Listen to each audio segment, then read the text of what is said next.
అక్కడి నుంచి బయలుదేరి వెళ్ళారు. కొంత దూరంలో కనిపిస్తూ ఉంది, ఇదే మన సిద్ధాశ్రమము నాయన. ఇక్కడే మనందరం కూడా ఇప్పుడు యాగము చేయబోతూ ఉన్నాం.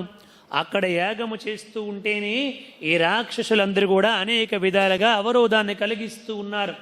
ఈ సిద్ధాశ్రమం అటువంటి పేరు ఎలాగొచ్చిందంటే, ఇంతకు పూర్వం ఇక్కడ శ్రీహరి స్వయముగా తపస్సు చేశారు.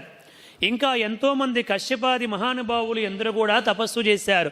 వాళ్ళందరూ ఎంతోమంది ఋషీశ్వరులు సిద్ధిని పొందినటువంటి ప్రదేశము కాబట్టి దీనిని సిద్ధాశ్రమం అని చెప్పి అంటారు. రామచంద్ర అని చెబితే ఎంతో సంతోషపడ్డాడు రామచంద్రుడు. ఆ సిద్ధాశ్రమానికి వెళ్ళారు. అక్కడ మునులందరూ కూడా విశ్వామిత్ర మహర్షికి స్వాగతం పలికారు.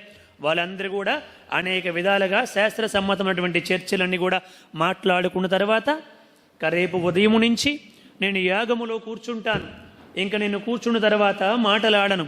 రామచంద్ర, మీకు బల అతి బల అన్నటువంటి మంత్రాలు ఉపదేశము చేశాను కదా, రాక్షసులు ఎప్పుడు వస్తారో తెలియదు.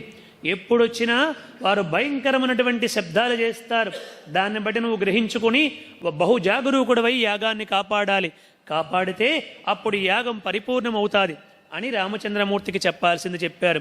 గురుదేవా, మీరు యాగాన్ని నిర్విఘ్నంగా పూర్తి చేయండి, అదంతా కూడా నేను చూసుకుంటాను అని రాముడు చెప్పి, రామలక్ష్మణులిద్దరు కూడా రెప్పపాటు కాలము కూడా ఏమరపాటుగా లేకుండా, రాక్షసులు ఎప్పుడైనా వస్తారు, ఏమైనా రక్తాన్నో చీమునో ఇంకేమైనా వెంట్రుకలనో ఏమైనా వేసేసి అపవిత్రం చేసేస్తారు యాగాన్ని.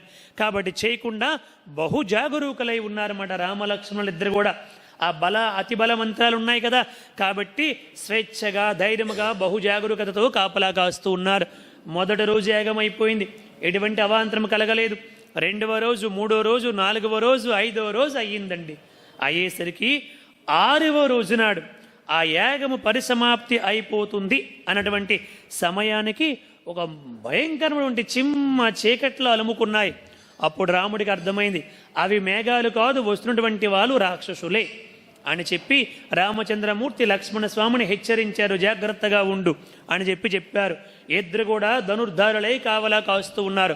అంతే, ఇంక వాళ్ళు విజృంభించారు. లక్షలాది మంది రాక్షసులందరూ కూడా వచ్చారు. మారీచ సుబాహులు వచ్చారు. భయంకరమైన శబ్దాలు చేసుకుంటూ దాంట్లో రక్తాన్ని, చీముని, ఎముకల్ని, వెంట్రుకల్ని అన్నీ కూడా పోసేసి యాగాన్ని అపవిత్రము చేయాలని చెప్పి ప్రయత్నం చేశారు. రామచంద్రమూర్తి అవి ఏవి కూడా కింద పడకుండా సంరక్షణ చేసుకుంటూ ఆ మారీచుణ్ణి ఒక గొప్ప మానవాస్త్రాన్ని సంధించాడండి రామచంద్రమూర్తి. ఒకే ఒక అస్త్రాన్ని ఆ మారీచుడి మీదకి సంధిస్తే చెప్పాడు లక్ష్మణస్వామికి, వాడు మారీచుడు, వాడిపైన మానవాస్త్రాన్ని వదిలిపెడతాను, ఈ అస్త్రము వాడిని చంపదు అని చెప్పి వదిలిపెట్టాడు.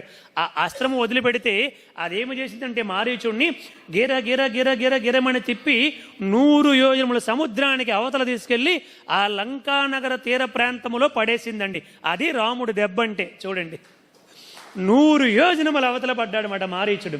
మరి అప్పుడే చంపేవచ్చు కదా అని మనకు అనిపిస్తుంది. వాడితో భవిష్యత్తులో బోల్డ్ కార్యక్రమం ఉంది కదా, అందుకోసమని చెప్పి రాముడు వాడిని సంహరించలేదు. తర్వాత ఇంకా సుబాహుడు ఉన్నాడు.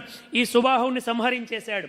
తర్వాత మిగతా రాక్షసులందరినీ కూడా వాయువ్యాస్త్రముతో వాళ్ళందరినీ కూడా సంహరించేశాడు. ఆగ్నేయాస్త్రంతో సుబాహుని సంహరించేశాడు. ఈ విధముగా వాళ్ళందరినీ సంహరించేసరికి ఈ యాగం అంతా కూడా పరిపూర్ణం అయిపోయింది.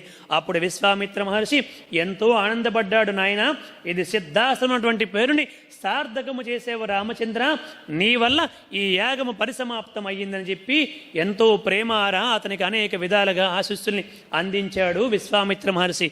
జై బోలో శ్రీరామచంద్రమూర్తికి. Thanks for watching. Please comment, like, share and subscribe our channel.